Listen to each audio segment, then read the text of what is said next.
Good afternoon, everyone. I'm James Crummell. Almost 3 years ago, former Baltimore cop Robert Vicosa kidnapped and ultimately killed his 2 daughters, as well as himself and his accomplice.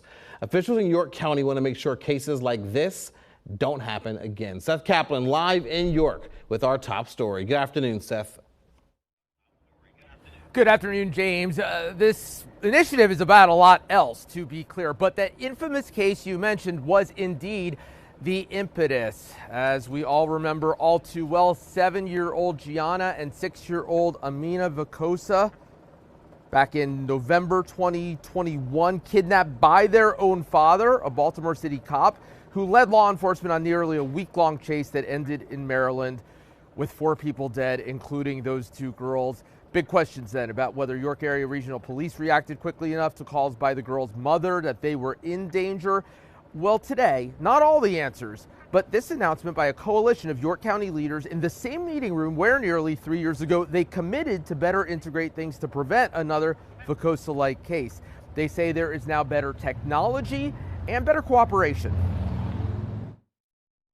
And although, we can't stand here and tell you that we've solved all the problems of the world, what we can tell you is that we have collectively put everything we had into identifying ways to be better, because we always have to be better.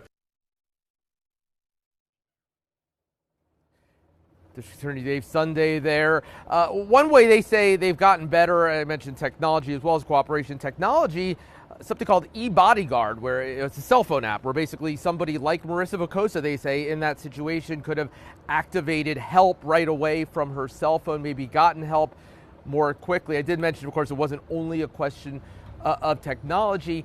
There were police in the room, police from Springettsbury Township, Helen Township, for example, York County sheriffs. I did notice that one of the agencies that was not in the room were York Area Regional Police, the agency that was accused by some of not doing enough, not acting quickly enough to save the Vicosa girls.